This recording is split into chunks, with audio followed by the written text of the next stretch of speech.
Yo, YouTube, what's good? What's good with everybody? As y'all know, this is your boy Smooth Cat, rolling with Colossal Boxing Talk.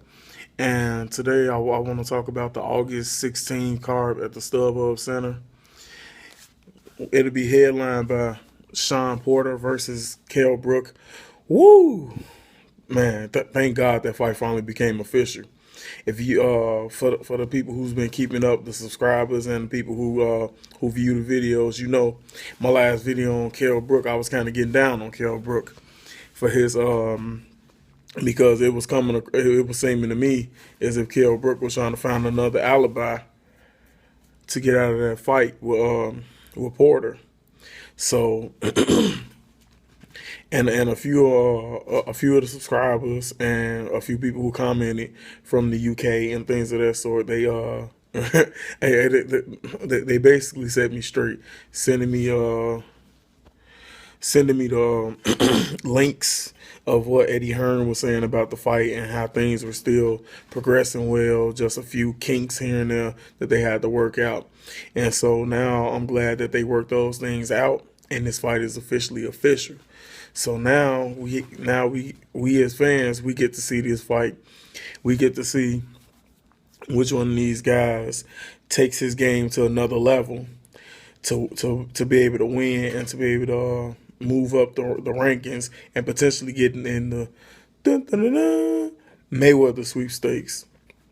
But that's the Mayweather sweepstakes is a long ways away from now. So for now, you just want to see about who's going to win this fight, which one of these guys is going to take his craft to another level, and which one is going to go from being a good fighter to a really good fighter. So early on in this one, like I say, I favor Sean Porter early on because Porter has fought the better guys. He's mentally tough. You've seen Porter in deep and getting tested, and he always finds a way. He always finds a way to get the job done.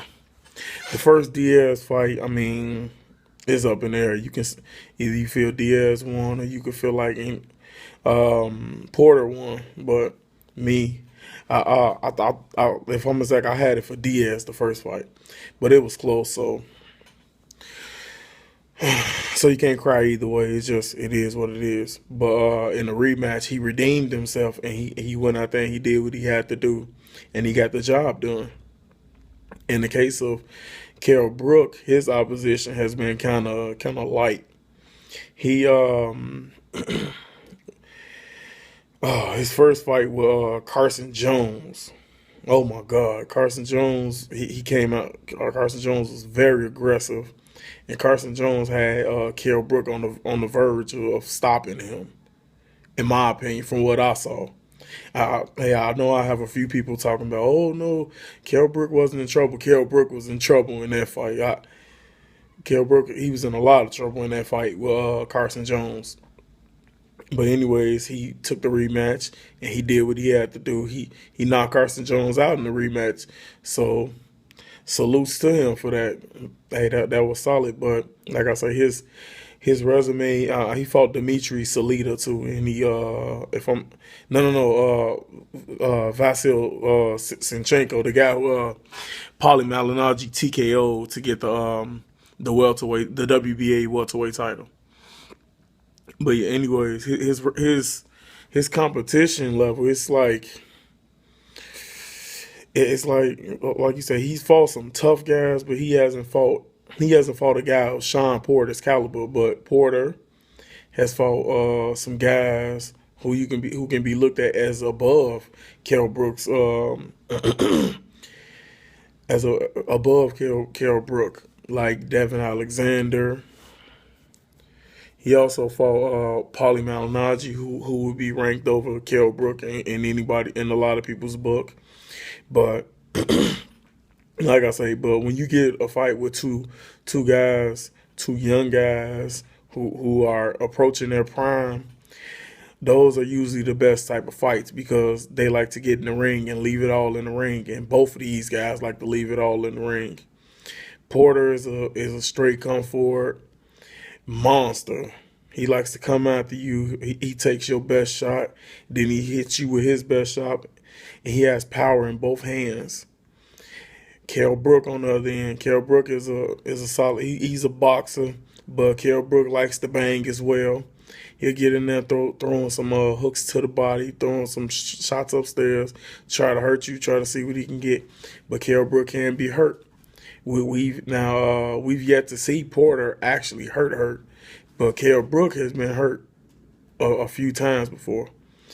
Will that factor into this fight? I'm not sure right now, but like I say, once I do my film studying on this fight, watching fights from both guys, I'll be able to give you guys the better end of my view of it. Also, on this card, you get to have a rematch between Anthony Dirrell and Sakio Bika.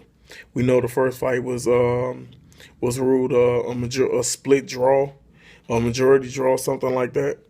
But it was a fight that honestly that Dirrell should have won. Dirrell showed the better skill set, and he was outboxing Bika. Bika started getting rough and physical later on, and he was coming on strong. But I still didn't feel he did enough to win that fight. I didn't, honestly.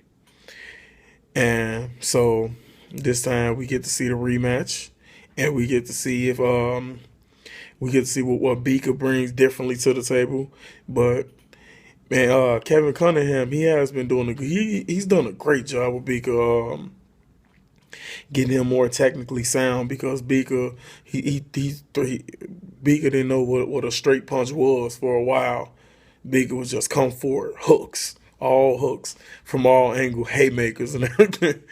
But like I say, I want to commend Kevin Cunningham for the job he's done with Sakio Bika, because he's truly turned Sakio Bika into a wild brawler, to a technically sound wild brawl, if that makes any sense.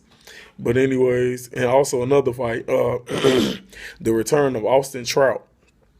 After losing 2 consecutive fights, Austin Trout is back against a guy named Daniel Dawson.